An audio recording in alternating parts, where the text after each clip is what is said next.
Shalom, shalom. A tarde com a Torá, parte 2. Estamos aí com o Salmo de número 20 e o verso 8, que nós estamos aí na continuidade das nossas preces. Desculpa, gente. As nossas preces em favor do Brasil e do povo brasileiro, né, com o Salmo de número 20. E nós estamos aí no verso de número 8. Então nós estamos aí na parte 2 à tarde com a Torá, tendo em vista que o sinal da internet está caindo direto. É muita chuva na região, sem sombra de dúvidas, né? E realmente, também falando em chuva, precisamos aí, né, estar nas nossas preces, lembrando das regiões que estão inundadas, onde tem várias catástrofes acontecendo aí pelo nosso Brasil afora e também, né, em muitas nações por aí afora, ok? Então, continuando, né, pela nossa prece em favor do Brasil e do povo brasileiro, nós estamos no Salmo de número 20 e agora nós estamos no versículo de número 8, que diz assim: alguns confiam em carros, outros em cavalos, mas nós somente no nome do Eterno, nosso Deus.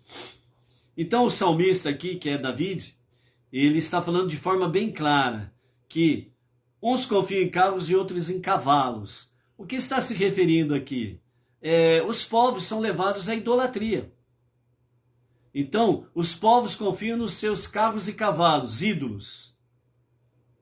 Por isso que o profeta Abacuque fala que cada nação anda em nome do seu Deus, da sua idolatria. Mas nós andamos em nome do Deus de Iacove. E por isso aqui o Salmo 20, verso 8, fala bem claro: uns confiam em carros, outros em cavalos. Referindo exatamente o quê? Sobre a idolatria. Mas nós somente no nome do Eterno, nosso Deus.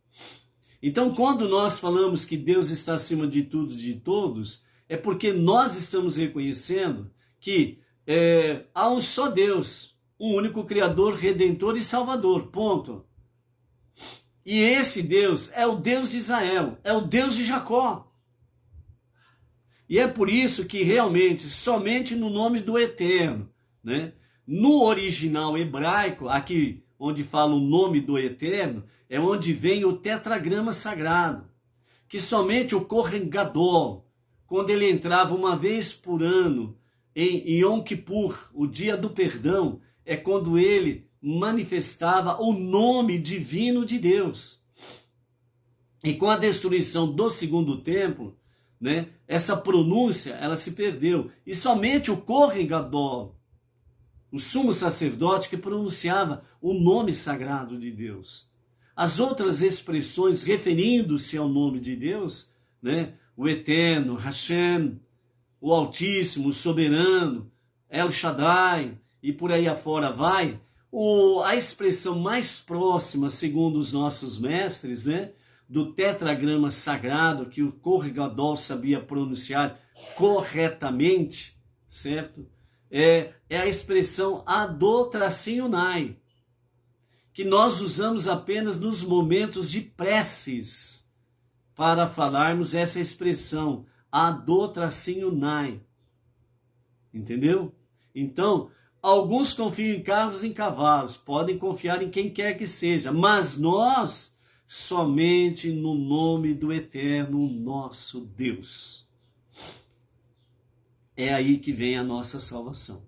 Então, por isso, aqueles caem e sucumbem, mas nós nos erguemos e nos revigoramos. Ou seja, os nossos inimigos, eles caem e sucumbem. Nós nos erguemos e nos revigoramos. Ou seja, diante de uma batalha, nós temos momentos em que parece que fomos abatidos. Nos momentos de batalha, há momentos em que nós somos lançados ao chão, porque a batalha, ela é intensa, ela é forte. Mas só que nós não ficamos prostrados. momentos em que somos levados a cair temporariamente, quando parece que o ímpio, o perverso, os iníquos, parece que prevalecem. Eles violam as leis, eles violam o direito, eles violam todo e qualquer respeito ao próximo, eles violam o temor e o amor a Deus. E parece que eles prosperam, parece que eles estão vencendo. E neste momento destas batalhas, muitas vezes nós somos levados a cair, somos levados ao chão, mas não ficamos prostrados. Por quê? Porque eles caem e sucumbem. Significa que quando eles caem e sucumbem, significa que eles são derrotados, destruídos, e a cova é a sua residência. Mas nós quem? Nós que confiamos no nome do eterno nosso Deus. Nós nos erguemos, nos revigoramos, porque Ele nos sustenta com a sua destra salvadora. E finalmente, o verso 10 diz: salva-nos, ó Eterno, responde-nos, ó nosso Rei, no dia em que te invocarmos. E são 30 e poucos dias que estamos invocando a Deus por estas respostas, por estas bênçãos, vitórias e conquistas. Uma coisa é certa: a vitória é garantida e a vitória está estabelecida. Por isso, não vamos esmorecer. Pode ficar um pouco pior? Pode. Mas isso não significa que a vitória não foi estabelecida. Porque Deus, na sua infinita graça e bondade, Ele dá oportunidades e dá tempo até mesmo para o perverso fazer techuvá. Enquanto os que estão sofrendo algumas sequelas, muitas vezes difíceis e terríveis, estes que estão sofrendo as suas sequelas devido às ações dos perversos e clamam a Deus, é porque eles estão sendo aperfeiçoados. Nós somos aprimorados no serviço a Deus. Enquanto que o tempo que se esgotar para o perverso, para o iníquo, então só sobrará para ele a queda, a destruição, a morte, e a cova será a sua morada. Por isso, como está escrito nesta bênção do Salmo número 20, mas nós nos erguemos, nos levantamos, porque a destra do soberano está conosco. Não estamos sozinhos nessa batalha. E é por isso que a vitória já está garantida. Baruch Hashem, que em nome de Hashem, em nome do Eterno dos Exércitos, o Deus de Israel, o Deus dos judeus, o Deus das sagradas letras, dos 5 primeiros livros da Bíblia, a Torá, sejam estas bênçãos sobre o nosso Brasil e o nosso povo brasileiro. Amém. Amém. Ok? E para finalizarmos a nossa paraxá da semana, nós temos aí então a nossa 7ª aliá, que está no capítulo 31 do livro de Gênesis, Bereshit, do verso 43 até o capítulo 32, verso 3. E aí então nós estaremos completando, sem sombra de dúvidas, a nossa paraxá da semana, né? Então nós temos aí Lavã, ele faz um pacto com Yaakov, lembrando, só recordando, que Lavã saiu em perseguição a Yaakov porque ele tinha fugido da casa de Lavã, né? E Lavã vem com algumas acusações contra Yaakov, né? E entre elas ele fala que ele teria roubado os seus ídolos, os seus deuses. E ele diz que se encontrar esses ídolos com alguém aqui, essa pessoa será morta, ela morrerá. E ele não sabia que Rachel, a sua amada, tinha de fato feito teria furtado, né, roubado esses deuses do seu pai Lavã e trazido consigo, né? E segundo os nossos mestres, entre eles Rashi, fala que Rachel, né, depois de 20 anos de tudo aquilo que o seu pai viu, desde que Yaakov chegou ali em sua casa, então ela, segundo Rashi, fala que ela pegou aqueles ídolos e tirou da casa, levou, o seu pai não estava presente porque eles fugiram, e que ela levou consigo com a esperança de que, sem os ídolos na sua casa, ele pudesse realmente voltar completamente ao Deus do seu marido, Yaakov, né, ao único Deus. Então, segundo Rashi, essa era a intenção de Rachel, né? E então, Yaakov, sem saber adequadamente das coisas, ele simplesmente disse, com quem estiver, né, esses ídolos, essa pessoa morrerá. Então, mais uma palavra que Yaakov diz aqui, nesse sentido, e que ele acabou sentenciando realmente uma morte prematura de Rachel, né? Sem sombra de dúvidas, Deus tem propósito em tudo, e mais à frente nós vamos ver, depois que ela dá à luz ao segundo filho, Beniamim, e ela morre em seguida, e ela é sepultada no caminho, e aí nós vamos ver mais à frente o porquê que ela foi sepultada ali também. Ou seja, Deus tem propósito em tudo. E nós simplesmente precisamos estar aí sempre, como diz assim, precavidos no falar. Nós não podemos ser precipitados no falar, que nós podemos trazer algumas coisas ruins sobre nós mesmos ou sobre pessoas que muitas vezes nós amamos, pessoas que nós respeitamos, e às vezes nós falamos coisas precipitadas e trazemos uma má sorte para aquela pessoa, entendeu? Então, muito cuidado na nossa forma de falar. Precisamos guardar a língua. Lashon hará, língua má, é proibido. Lashon tov, né? Língua boa, que significa falar aquilo que é bom, agradável a Deus e às pessoas, né? Isso está liberado, como diz o outro aí, ok? Então, depois das conversações, então, Lavã agora aqui, ele propõe, né, a Yaakov um pacto, né? Um acordo, um tratado, no sentido de que haja realmente um respeito mútuo, né? Lembrando que Lavã, ele simboliza as nações, portanto, o povo gentil, o povo não judeu.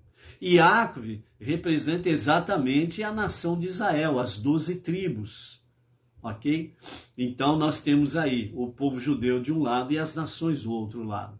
E nesse sentido, Lavã, quando traz esse pacto aqui, né, essa proposta de pacto, né, então nós vamos aprender algumas coisas importantíssimas, né, e o quanto que o povo judeu, de fato, sempre foi útil para as nações. Sempre o povo judeu foi uma bênção preciosa para as nações. O contrário já não é tão verdadeiro assim. As nações nem sempre foram bênçãos para Israel, né? As nações nem sempre foram algo de bom, muito pelo contrário, a maioria das vezes sempre foi algo ruim para o povo judeu, para Israel, ok? Esta, inclusive, se está na história, nos anais da história, é só você pesquisar aí, ok? Então, um exemplo, né, a famosa ONU, né, que ela é predominada, né, por países que são cheios de militantes, países que são anti-Deus, anti-Israel, e tudo que se refere a Deus e ao povo de Israel, eles são contra. Não importa o que seja. Mas só que eles não deixam de usufruir dos benefícios que o povo judeu trouxe para as nações. Internet, computador, né? Os avanços tecnológicos, medicinais, né? O famoso iPhone, né? E por aí afora vai, né? Sou contra, mas eu quero aquilo que é de bom deles, entendeu? Então é isso daí. Por isso, nós vamos ver essa questão aqui. Lavã, ele fala para Yaakov, né, que realmente ele quer se despedir das suas filhas, dos seus netos, etc. e tal. Mas ele não deixa de dar uma pincelada no sentido negativo, falando para com Iaco, e aqui no versos 43 e 44, né? Onde Lavã ele diz a Iaco, né? As filhas são minhas filhas, os filhos são meus filhos, os rebanhos são meus rebanhos, tudo que tu vês é meu. Quanto às minhas filhas, que mal posso sonhar em fazer a elas hoje, ou as crianças que elas geraram, né? Então aqui ele está dizendo, não tenho pensamento mal nenhum com as minhas filhas e os meus netos. Baruch Hashem, ó, é isso daí, né? Então, dentro desse aspecto aqui, a primeira lição que nós aprendemos, né? Lavã representa as nações não judias, portanto, os gentios. Então, o sentimento que as nações devem, ou pelo menos deveriam ter, é que de amor, respeito para com o povo de Israel. Ponto. Só lembrando do pacto que Deus fez com Abraão. Abençoarei os que te abençoarem e amaldiçoarei os que te amaldiçoarem. Você, indivíduo, como família, como comunidade, sociedade, como cidade, estado, país, quer grandes bênçãos? Respeite e abençoe o povo judeu. Bênçãos sempre acontecerão. Então, a primeira questão aqui. Já na sequência, então, Lavã, a partir do versículo 44, ele nos fala, façamos um tratado, tu e eu. Ou seja, Israel e as nações. O povo judeu e os povos não judeus. Façamos uma aliança.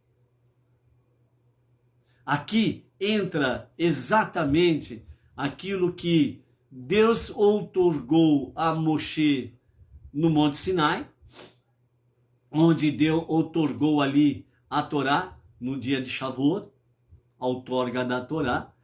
Na outorga da Torá, que é a síntese, né, das mitzvot, dos mandamentos, preceitos que tem na questão da outorga da Torá, né, há 613 mandamentos para o povo judeu e 7 mandamentos para as nações, conhecido como as 7 leis de Noar. As 7 leis de Noar. Dentro desse aspecto, os nossos sábios falam que Deus, ele outorgou a Adão 6 leis universais. E depois, quando terminou o dilúvio, para com Noar, além dele confirmar as 6 leis universais, ele acrescentou a 7ª lei universal, que era não comer o membro de um animal vivo. Por quê? Porque após o dilúvio, Deus permitiu o ser humano alimentar-se de carne animal que seja devidamente adequada para a sua saúde, ok? E por isso veio então a 7ª lei universal, não comer um membro de um animal vivo, significando que o animal ele deve sofrer o mínimo de dor, ele deve ser abatido de forma adequada para ele sofrer o mínimo de dor. E depois da sangria, completamente depois da sangria, aí sim pode realmente retirar as partes da carne para o alimento humano, né? Porque, segundo os nossos mestres, depois do dilúvio, a geração que vem, ela se torna mais fraca e ela precisa de mais proteínas. Então é um cuidado do físico, ao mesmo tempo do espiritual. A proteína espiritual é a palavra divina. Então aqui façamos um tratado tu e eu, é exatamente onde entra os Benenor, os não judeus, com observância das 7 leis de Noar, ficou assim conhecido, certo? Ou 7 leis universais. Então, as 7 leis universais são, primeiro, proibição de idolatria, direcione sua espiritualidade para o Criador, só Ele servirás e adorarás. Segundo, proibição de blasfêmia, respeito e reverência ao seu Criador. Cuidado com as palavras. Terceiro, proibição de assassinato e sabotagem. Proteja a santidade da vida humana. Quarto, proibição de ter relações sexuais impróprias, proibidas, né? Determinação nos limites da intimidade. Quinto, proibido ou proibição de roubo, responsabilidade e respeito pelos direitos humanos, os verdadeiros direitos humanos, e respeito à propriedade, né? Sexto, proibição de comer carne retirada de um animal vivo, o abate humanitário, responsabilidade do poder humano sobre o mundo animal, né? Não trazer danos, maus tratos aos animais. Sétimo, o mandamento de criar leis justas e um sistema judicial justo, que é a base de toda uma sociedade pacífica e justa, ok? Abrindo apenas um parênteses para confirmar tal realidade, né? Quem ainda não sabe, quem ainda não ouviu, quem ainda não pesquisou, existe aí uma tal de Agenda 2030. Essa Agenda 2030 é 100% contrária à Torá, contrária aos mandamentos divinos, contrária às 7 leis universais. Simplesmente essa é uma realidade. Entendeu? Então, dentro dessa realidade aí, né, a famosa Agenda 2030, ela é totalmente contrária à vontade divina. Então, o sistema é bravo.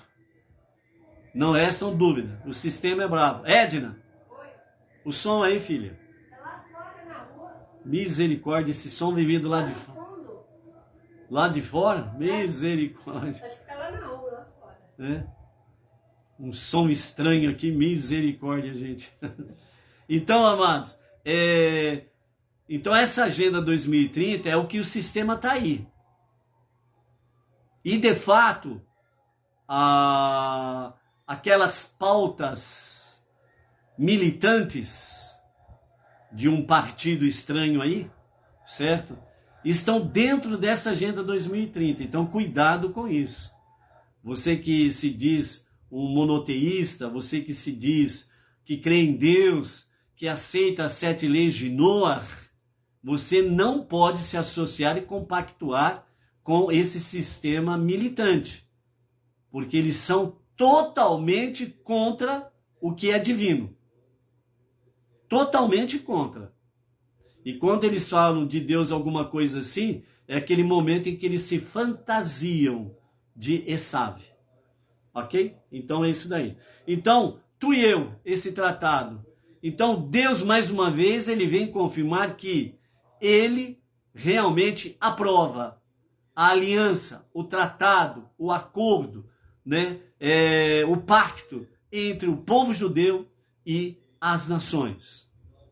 E é por isso que, através, de fato, das 7 leis de Noé, é que nós temos esse pacto precioso.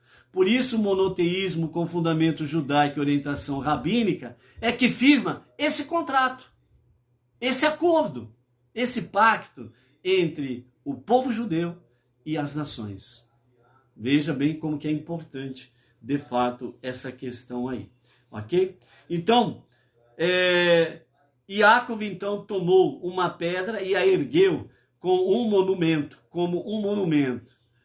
Juntem pedras. Iacov disse a seus filhos e irmãos.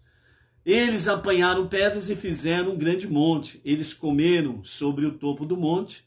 Lavã o chamou de Iegar Sarraduta.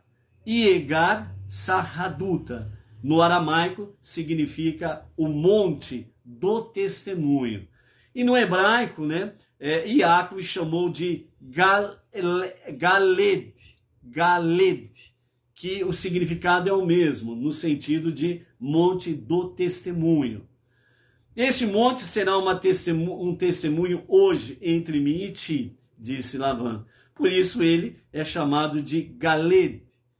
O monte também foi chamado de Mitzpah, que significa mirante, porque ele disse que Deus observe a mim e a ti, quando estivermos fora da visão um do outro.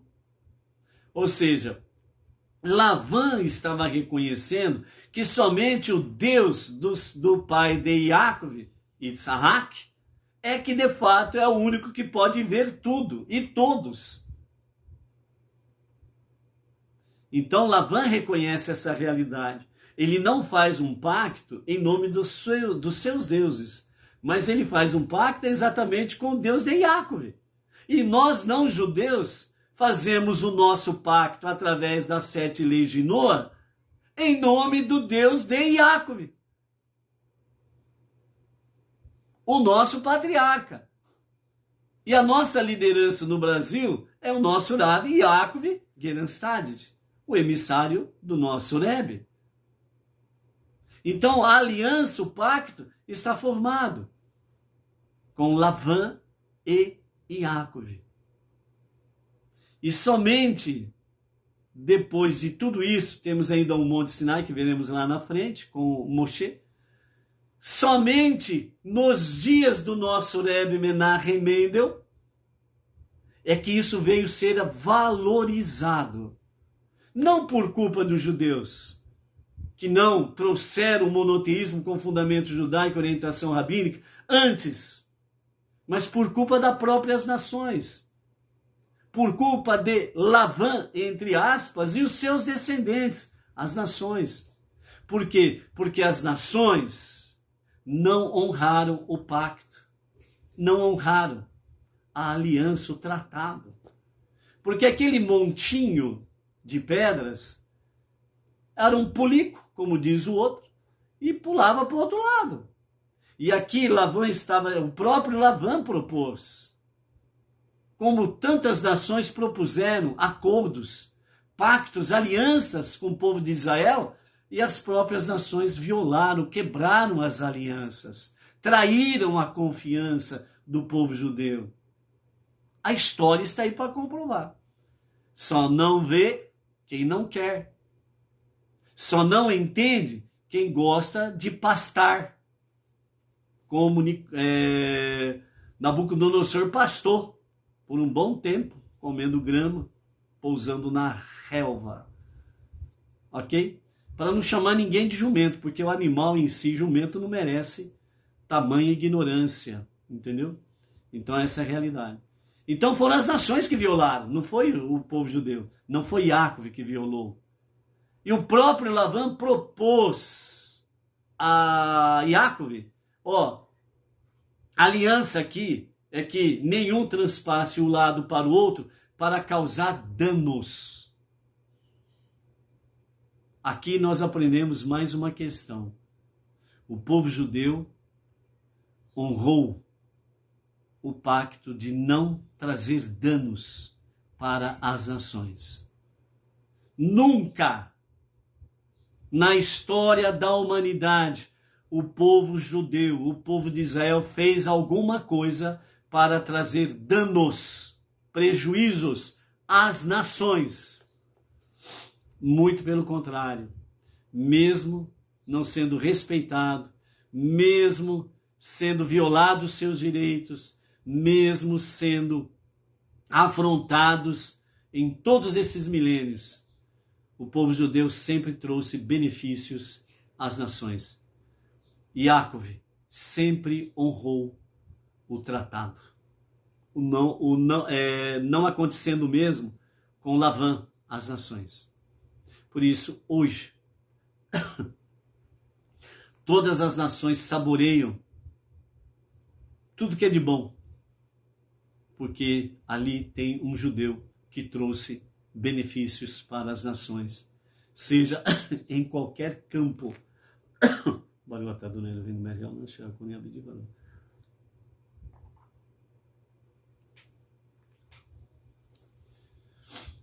Aqueles que dizem, por exemplo, que não gosta do povo judeu, não gosta de Israel, então faz um teste.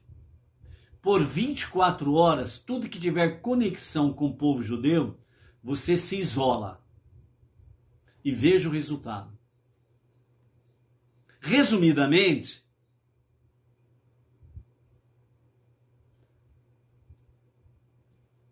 cuidado com as palavras, cuidado com as palavras. Então, resumidamente, aquele que, vamos dizer, tem a coragem de se subjugar a esse teste, ele vai ser um ermitão. Não vai ter nada para ele viver. Ele vai se isolar completamente. Veja aí, por exemplo, quem que fica sem internet hoje? Quem que fica sem o seu iPhone de hoje? Só 2 exemplos. Computador, notebook, por exemplo. Entendeu? Ah, eu não gosto do povo judeu, eu odeio o povo judeu. Mas saboreia tudo aquilo de bom que o povo judeu trouxe para as nações. Então, o tratado Iacov honrou até os dias de hoje. E nesse sentido, somente depois disso, somente o nosso Rebbe Menahem Mendel, que veio valorizar ainda as nações, os povos não judeus, mesmo com as suas traições, ódios e companhia limitada. Porque foi nas décadas de 60, 70, né? Vamos dizer, completamente desde da sua liderança, da década de 50 até 1994, onde ele trouxe aos seus Hassidim, os seus seguidores, os seus rabinos, saiam da bolha, saiam do quadrado, saem da zona de conforto e vão às nações para levar o monoteísmo com fundamento judaico e orientação rabínica. Vão às nações para falar da unidade e da unicidade do único Deus. Vá às nações e levem a eles as 7 leis de Noé para um mundo melhor. Em todos esses milênios, foi através da liderança do nosso Rebbe Menahem Mendel que Iacov veio renovar o seu propósito para com as nações. Não transpor o montico de pedras para causar danos. Muito pelo contrário, transpôs realmente aquela pequena barreira para levar às nações bênçãos, benefícios.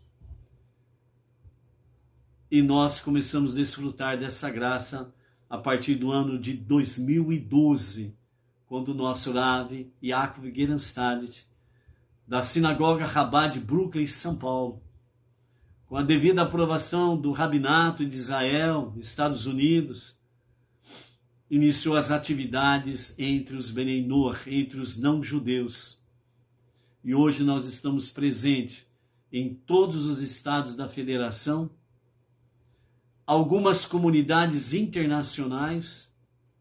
Hoje nós já alcançamos, só através daqui, à tarde com a Torá, nós já alcançamos 23 países, mesmo que sendo ou uma pessoa ou uma família, alcançamos 23 países. Então, o que Deus está fazendo para esta última hora, para esta geração, é uma realidade. Por isso, nosso Rebbe Menahem Mendel disse de forma bem clara e com muita autoridade celestial: nós somos a última geração sem Mashiach. Que Mashiach se revelará a qualquer momento mesmo, e que seja a qualquer momento mesmo. Amém. Amém. E é o nosso Rebbe que ele nos fala exatamente sobre essa questão. Respeitar os limites. Enquanto que Lavã e as nações não respeitaram os limites, mas Iacov respeitou os limites. Nunca ultrapassou o monte de pedras para causar danos, muito pelo contrário, somente para levar às nações bênçãos, bênçãos e bênçãos e mais bênçãos. Ah, você não gosta do povo judeu? Então, você que tem bebê, por exemplo, e fala isso, então não vacine o teu filho com a vacina lá de antiparalisia lá, como chama, Edna? É pólio, né? Poliomielite. Poliomielite. É uma invenção judaica. Entendeu? Vê o que acontece. Então, o nosso Rebbe Menachem Mendel, ele vem fortalecer essa realidade. E respeitar os limites. E Yaakov, o povo judeu, sempre respeitou os limites. E quando passou o Monte de Pedras, sempre veio para trazer bênçãos e muita coisa boa. Então, nesse sentido, esse montículo de pedras, né, que pode ser facilmente ser transportado de um lado para o outro, a pessoa, né, pode ultrapassar, né, que devemos levantar entre nós e o mundo material à nossa volta, deve ser semi-penetrável, apesar de termos de cruzá-lo para conduzir os nossos negócios, de santificar o mundo material. Ao mesmo tempo devemos nos manter imunes aos seus aspectos negativos, né? Então, por isso, o levantar o montículo de pedras, ou seja, ir para o outro lado, né? Ou seja, aqui o nosso Rebbe está dizendo, né? Mesmo nos envolvendo já de forma um pouco mais espiritual nesse sentido, mesmo nos envolvendo com as questões seculares da nossa vida, trabalho, negócios, etc. e tal, nós não podemos, em hipótese nenhuma, nos sermos, né, dominados ou influenciados pelos seus aspectos negativos. Muito pelo contrário, todas as coisas seculares, físicas, materiais, nós precisamos santificá-las a Deus. A sua vida, os seus pertences, o seu salário, seus negócios, né, a sua empresa, você precisa santificar a Deus. E a forma de você santificar a Deus é honrar o pacto, o tratado. Através do quê? A tzedakah. Ofertas, dízimos, doações. Para que realmente, onde há estudo de Torá, isso seja cada vez mais fortalecido. As comunidades, as sinagogas, Benei Noach, com a orientação rabínica, possam realmente ter todas as condições materiais e financeiras para poder subsistir e poder levar a Torá, as 7 leis universais e socorrer dentro do campo social, socorrer o pobre, o necessitado, a viúva, o órfão e assim sucessivamente. Então, por isso, amados, é que realmente respeitar os limites, nós podemos compreender todas essas coisas e permanecermos realmente à luz dos olhos de Hashem e à luz da sua Torá, para que nós possamos, ombro a ombro, com o nosso irmão judeu, o povo judeu, o filho primogênito de Deus, transformarmos este mundo para ser a moradia de Deus. Ok? Baruch Hashem.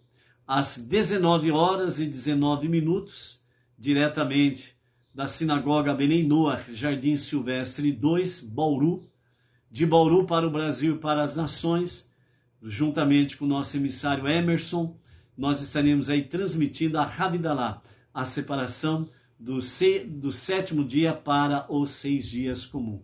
A você, sua família e todas as comunidades, um Shavuot Tov, né, uma semana abençoada, com muita proteção divina, e que seja uma semana de grandes vitórias, tanto no campo espiritual, como no campo físico, material, financeiro, e também como no campo da nossa nação. Uma grande vitória para o nosso povo. Vamos em frente, porque Mashiach a qualquer momento mesmo. Amém. Vê. Amém. Até mais.